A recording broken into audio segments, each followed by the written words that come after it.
Okay, here we are. Ms. Clayton here, Functions Part 2, Characteristics of Functions.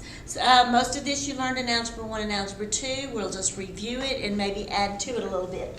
First characteristics that we're going to talk about are domain and range. Okay, you guys typically think of domain as x values, range as y values, but in pre-cal it's not always x and y.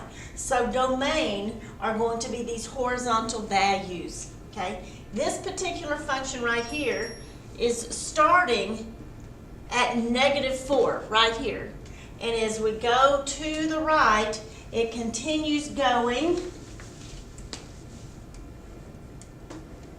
and I've got an arrow down here meaning it's going to continue going, so it's actually going to stop at infinity. So the smallest value is -4. The largest x value or horizontal value is infinity. Now, this hole right here indicates that -4 is not included. So I'm going to put a parenthesis here, and infinity is always matched with a parenthesis. Now, looking at range. Range is the y values, which are the up and down values, the vertical values. This function is starting down here at -infinity. So the least value it is -infinity, and then it travels up, and when I get to -1, to +1 here, it goes back down. It never goes above 1. So it stops at 1. Now, there is not an open circle there, so I know that 1 is included, so I close it with a bracket. Next characteristic is we want to know where this function is increasing and decreasing. Increasing and decreasing are just as you go from left to right. Is it going uphill or is it going downhill? So right here, we're going downhill. This section of my function is decreasing. We turn right here and go uphill, so this is increasing right here. And then once again, we're going downhill or decreasing.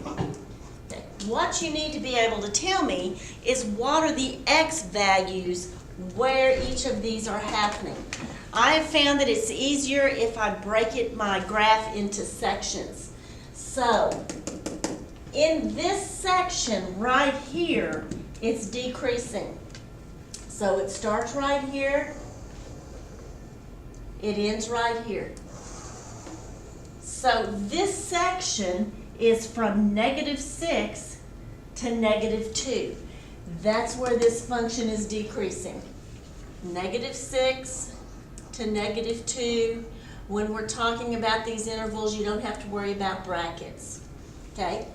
Right in here, from here to right here, this section of my graph, from -2 to 2, my function is increasing. So it's increasing from -2 to +2. And then my last section right here, from +2 to +5, my graph is decreasing again. So, whoops, wrong place.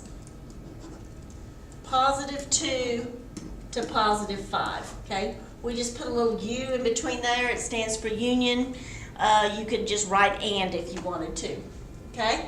Now then, we need to talk about maximums and minimums. When we talk about maximums and minimums in math, we're talking about maximums and minimums in relation to what's on either side of it.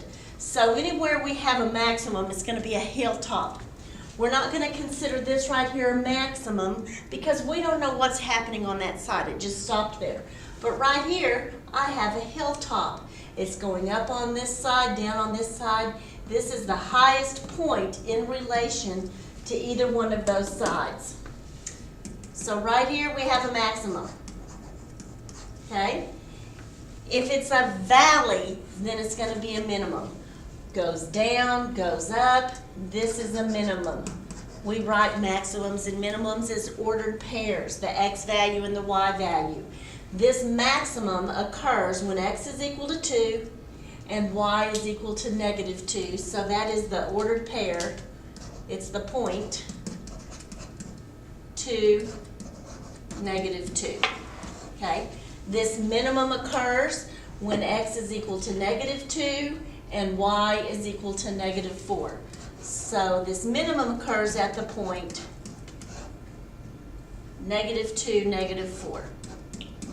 Okay? Increasing, decreasing, maximum and minimum. The last thing I need to talk about on this video is something that you should have touched on last year in Algebra 2, but I know you've slept this since then. So we need to talk about what an asymptote is.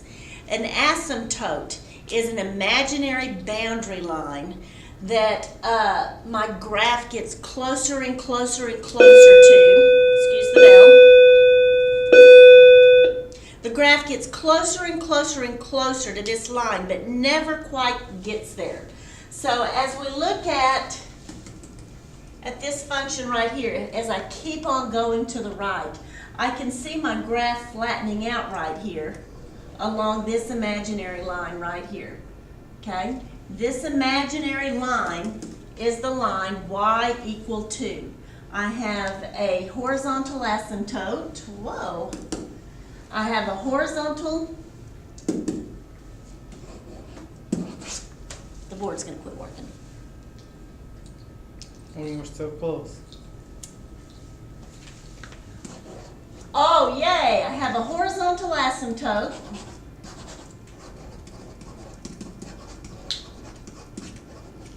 At y equals 2. That's y. Okay, y equals 2. Sorry for the messiness. Okay, I also have a situation over here where my graph is turning down and it looks like it's getting closer and closer and closer to this line, but not quite getting there. So this one would be a vertical asymptote at this line right here, x equal -5. So this one is vertical.